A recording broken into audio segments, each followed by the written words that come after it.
We'll be moving over to the Federal Capital Territory, where Nigeria's Minister of the FCT, Nyesom Wike, has vowed to continue the demolition of illegal structures in Abuja despite growing criticism and a Senate probe. Wike defended the demolitions, stating that the structures were built on government lands without approval, noting that no amount of blackmail can derail the demolitions. The FCT minister's comments comes as the Nigerian Senate ordered a probe into the demolitions, setting up a committee to investigate the development. Well, let's also tell you that the demolitions have been ongoing for several months, with the FCTA intensifying its efforts to remove illegal structures in estates and shanties in Abuja. Wike has insisted that the demolitions are necessary to protect the city's master plan and prevent security risk. Well, the Senate's move followed a motion sponsored by Senator Ireti Kingibe, who is the senator of the Federal Capital Territory. She raised concerns over the demolitions and called for an order to stop them. Well, this conversation is what we're going to have this hour here on Breakfast Central. But first of all, we'd like you to also tweet us. Let us know what your thoughts are concerning the recent demolitions ongoing in the FCT, that's the Federal Capital Territory. And there are also conversations about what took place concerning Rita Lori, who had spoken earlier on about their properties, of course, a family property, and a story that kind of like made rounds in different platforms. Aside that, Nigerians also reacted to that story. They also reacted to the fact that the FCT minister, the former governor of Rivers State, did come out to say, even if heaven will fall, he wouldn't stop. He would do all he needs to do to ensure that he protects the master plan of the Federal Capital Territory, which is Abuja. Well, don't forget that prior to his demolitions, there was indeed a former FCT minister who equally engaged in such and continued to demolish houses, properties, shanties as well. And these were regarded as illegal structures, which eventually earned him the name Demolition Man. Now, many have called Wike different names, moniker, you name it. But the conversation has gotten a lot of persons talking, and that's exactly what we would be looking at in the course of our conversation for this hour. But let's see what the conversation is like, especially looking at the fact that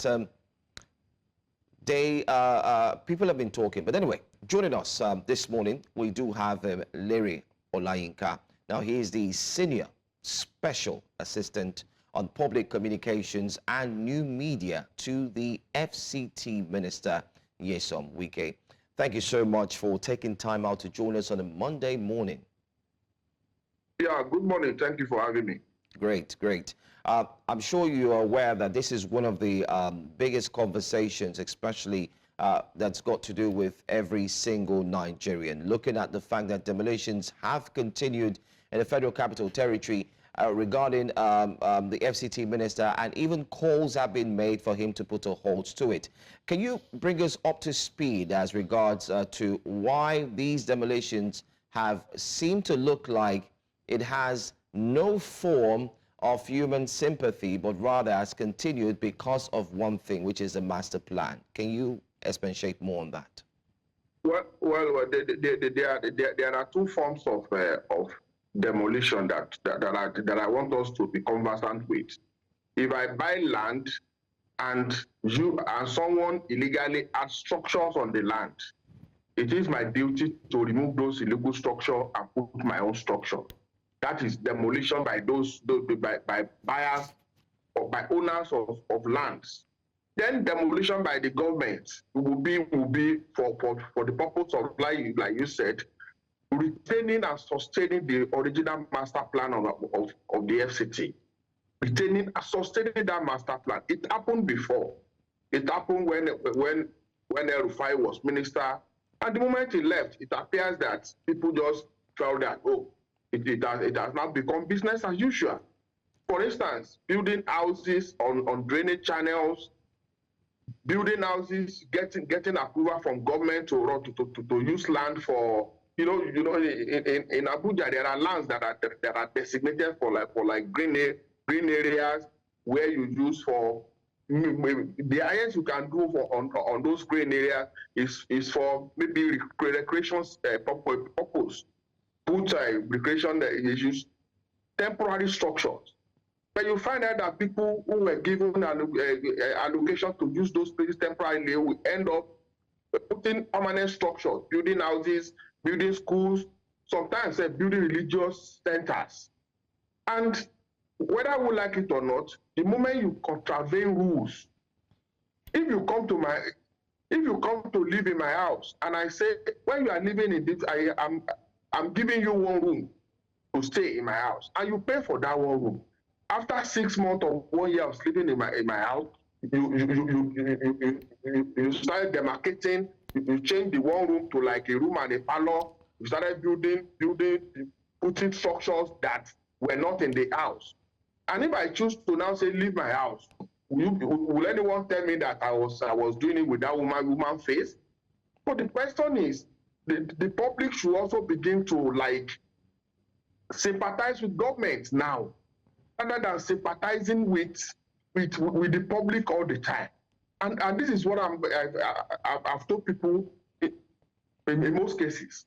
The public is seen as the underdog, whether the public is right or wrong. That person whose property, so to say, is being demolished, the public will not like ask questions. Whether the person is right or wrong, we don't ask. Whether the person was right to have put those structures, we will not ask. We just believe that, oh, because the government is demolishing that person's structure, the government is being wicked, government is not using human face. But the question is, do we bother to ask why government is doing this? In most cases, we don't. All right. I mean, you've said in most cases we don't ask why the government is doing the demolition that is being done. Is that the case of Chief Rita Lori, who's been speaking about her husband's property and the short notice that she was given? The question is about Rita Lori is her husband has no property at all. In that area, the land in question, her husband had no property. And that is why I believe that media should also endeavor to ask Mrs. Rita Lori. Sorry, Mr. Olayinka, sorry to butt in. Yes? Did you say she has no property? They have no property at all. Can you expatiate on that again? Legally, in the recent of it, they have no property at all. In Senate clients, my brothers and sisters, they should have been arrested and prosecuted for illegally occupying government land for over 40 years. In countries where things are done properly, that is what I believe they should be facing. Instead of coming to the public to whip up sentiment, coming to TV station to send tears and tell us that, oh, as at the time my husband was on that land, the FCT minister Nyesom Wike was probably 14 years. What kind of argument is that? That company, Polosa, that they are claiming to own the land, was a contractor. Again, she Chief Lori have come to tell Nigeria, my husband was among those who built Abuja. When her husband was doing underground drainage in Abuja, was he not paid? Was the company not paid? Her husband did jobs for the government, and the government paid him. So some have also come to tell us that her husband was a military officer, he fought for Nigeria. If you fight for Nigeria, does that mean that is your compensation, is part of your compensation to illegally occupy government land? In life camp, I said it, in life camp, one of the reasons I think that place is called life camp is because the place was used as camp for construction companies in those days. And that area, I'm aware that Costain, the land that was given to Costain to use as temporary construction office, site office, was next to the one given to Polosa. That is the one owned by Mrs. Rita Lori's husband. Costain left that land the moment it finished its job. Approving another company that was given land in that place to use as temporary construction site office. When you are when you have contract to build roads, You have to build maybe temporary structures. In some cases, you see Julius Berger putting what is it called, container, and you turning it to a house where their staff will live, where they will accommodate their staff for that period. When you finish your job as a construction company, will you still stay on that land, now build permanent structure on it, and rent the structure to the public? That was what Polosa did. Other companies left. Costain left. Stabilis his own left. Aprofim left. Only Polosa remained on the land. Build permanent structure and rent the structure out mostly to Lebanese, and was collecting rent for over 40 years without ownership of the land. I don't understand how we want this country to begin to function. You got a land to be used temporarily as a contractor. You finish your job. You collected your money from government, and you went ahead to take government land.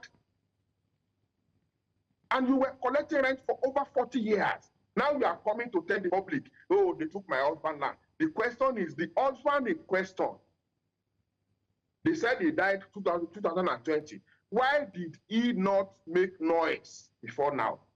Okay. Why are they now making noise after the husband died? Probably the husband knew that he had no land. He had no claim to any land. So he did not ask for anything. Now the husband is late. They are maybe they are looking for further inheritance to add to the one they already have. Okay. That's why I said there was no land allocated to Polosa.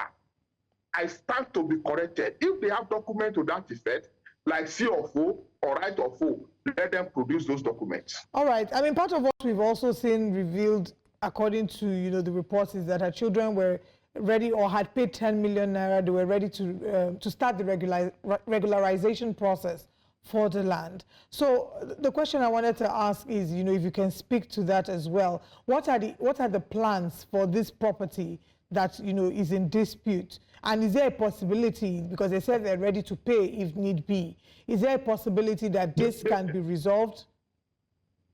They were the ones who wrote to government.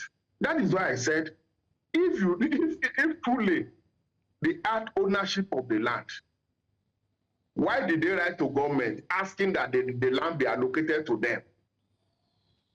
By writing to the government to seek that government to please, we have been on this land illegally for this period. We have structures on the land. Please allocate the land to us. And instead of the government wielding the biggest stick on them, getting them arrested and prosecuted, government choose to have human face. Okay, you are Nigerians. We did okay. We have agreed. We agree now. We are allocating the land to you under this and this condition. Under this and this and this payment. A letter was sent to them February 1 last year. February 1, February, March, April, May, June. Over 20 months, no payment was made. No acceptance, no letter was even written to the government to say, okay, we have accepted this offer, but the money is the money is, I think, is about 67 million. Everything on the land that you have occupied for over 40 years, you have to pay. You have to pay 67 million in life camp Abuja. And for over 20 months, they did not pay. They did not even get back to the government to say, the money was too much, or we are looking for the money. Give us 2 months more. Give us 1 month. They did not do anything. Like I said, if a student that is seeking admission in the University of Abuja, and the student was offered that admission, provisional offer of admission, and the student is told that, okay, we are giving you this admission, you have to pay acceptance fee, do registration, do this and that. 1 month, 2 months, 3 months, the student refused to pay out to do anything. The student refused to pay offer acceptance fee or anything. And the university now choose to give that admission offer to another person that is willing to, that is serious. Is it the fault of the university? They waited for 20 months. You mentioned that they paid 20 million. I saw that document, and I want them, thank God the Senate has said, they want to investigate. I'm happy about that. The Senate has tried to do that, and I'm happy. so that all the documents, all the claims, you cannot bring it to the public.